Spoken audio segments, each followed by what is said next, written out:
Exulte diam angelica turba celorum. Mes bien chers frères, on peut dire que le Saint-Suaire est l'icône du Samedi Saint. En effet, il s'agit d'un linceul qui a enveloppé la dépouille d'un homme crucifié, correspondant en tout point à ce que les évangiles nous rapportent de Jésus, qui, crucifié vers midi, expira vers 3 heures de l'après-midi. L'Évangile nous dit que le soir venu, comme c'était la Parascève, c'est-à-dire la veille du sabbat solennel de Pâques, Joseph d'Arimathie, un riche et influent membre du Sanhédrin, demanda courageusement à Ponce Pilate de pouvoir enterrer Jésus dans son tombeau neuf, qu'il avait fait creuser dans le roc, à peu de distance du Golgotha. Ayant obtenu l'autorisation, il acheta un linceul, et, ayant descendu le corps de Jésus de la croix, l'enveloppa dans ce linceul et le déposa dans le tombeau. C'est ce que rapporte l'évangile de saint Marc, et les autres évangélistes concordent avec lui. À partir de ce moment, Jésus demeura dans le sépulcre jusqu'à l'aube du jour après le sabbat, et le Saint-Suaire de Turin nous offre l'image de ce qu'était son corps étendu dans le tombeau au cours de cette période, qui fut chronologiquement brève, environ 1 jour et demi, mais qui fut immense, infinie, dans sa valeur et sa signification. Le Samedi Saint est le jour où Dieu est caché, comme on le lit dans une ancienne homélie. Que se passe-t-il? Aujourd'hui, un grand silence enveloppe la terre. Un grand silence et un grand calme. Un grand silence parce que le roi dort. Dieu s'est endormi dans la chair. Il réveille ce qui était dans les enfers. Et dans le credo, nous professons que Jésus-Christ a été crucifié sous Ponce Pilate, est mort et a été enseveli, est descendu aux enfers. Le 3e jour, est ressuscité des morts. Chers frères et sœurs, à notre époque, en particulier après avoir traversé le siècle dernier, l'humanité est devenue particulièrement sensible au mystère du Samedi Saint. Le Dieu caché fait partie de la spiritualité de l'homme contemporain, de façon existentielle, presque inconsciente, comme un vide dans le cœur qui s'est élargi toujours plus. Vers la fin du XIXe siècle, Nietzsche écrivait « Dieu est mort et c'est nous qui l'avons tué ». Cette célèbre expression est, si nous regardons bien, prise presque à la lettre de la tradition chrétienne.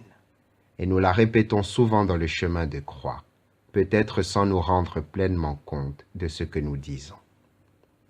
Après les 2 guerres mondiales, les lagers et les goulags, Hiroshima et Nagasaki, notre époque est devenue dans une mesure toujours plus grande, un Samedi Saint. L'obscurité de ce jour interpelle tous ceux qui s'interrogent sur la vie, et de façon particulière nous interpelle, nous, croyants, parce que nous aussi, nous avons affaire avec cette obscurité. Mais toutefois, la mort du Fils de Dieu, de Jésus de Nazareth, revêt un aspect opposé, totalement positif, source de réconfort et d'espérance. Et cela me fait penser au fait que le Saint-Suaire se présente comme un document photographique, doté d'un positif et d'un négatif. Et en effet, c'est précisément le cas.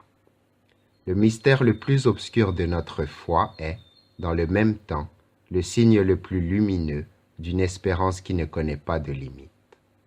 Le Samedi Saint est une terre qui n'appartient à personne, entre la mort et la résurrection.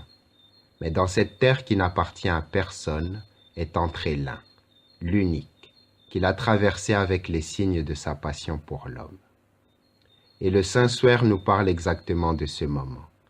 Il témoigne précisément de l'intervalle unique et qu'on ne peut répéter dans l'histoire de l'humanité et de l'univers, dans lequel Dieu, dans Jésus-Christ, a partagé non seulement notre mort, mais également le fait que nous demeurions dans la mort, la solidarité la plus radicale. Dans ce temps au-delà du temps, Jésus-Christ est descendu aux enfers. Que signifie cette expression? Elle signifie que Dieu, s'étant fait homme, est arrivé au point d'entrer dans la solitude extrême et absolue de l'homme, où n'arrive aucun rayon d'amour, où règne l'abandon total, sans aucune parole de réconfort, les enfers. Jésus-Christ, demeurant dans la mort, a franchi la porte de cette ultime solitude, pour nous guider également à la franchir avec lui. Nous avons tous parfois ressenti une terrible sensation d'abandon, et ce qui nous fait le plus peur dans la mort est précisément cela. Comme des enfants, nous avons peur de rester seuls dans l'obscurité, et seule la présence d'une personne qui nous aime peut nous rassurer. Voilà précisément ce qui est arrivé le jour du samedi saint. Dans le royaume de la mort a retenti la voix de Dieu. L'impensable a eu lieu, c'est-à-dire que l'amour a pénétré dans les enfers. Dans l'obscurité extrême de la solitude humaine la plus absolue, nous pouvons écouter une voix qui nous appelle et trouver une main qui nous prend et nous conduit au dehors. L'être humain vit pour le fait qu'il est aimé et qu'il peut aimer. Et si dans l'espace de la mort également a pénétré l'amour, alors là aussi est arrivée la vie. À l'heure de la solitude extrême, nous ne serons jamais seuls. Tel est le mystère du samedi saint.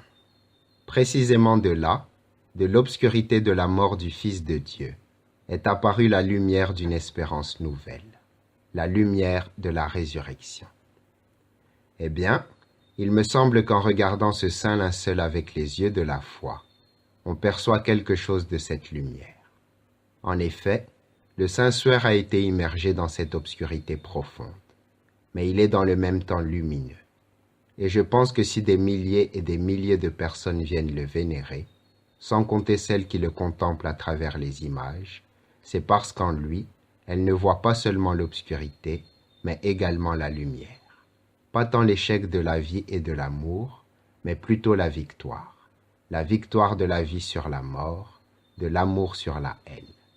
Elles voient bien la mort de Jésus, mais elles entrevoient sa résurrection. Au sein de la mort bat à présent la vie, car l'amour y habite. Tel est le pouvoir du saint suaire, du visage de cet homme des douleurs, qui porte sur lui la passion de l'homme de tout temps et de tout lieu, nos passions, nos souffrances, nos difficultés et nos péchés également. De ce visage émane une majesté solennelle, une grandeur paradoxale.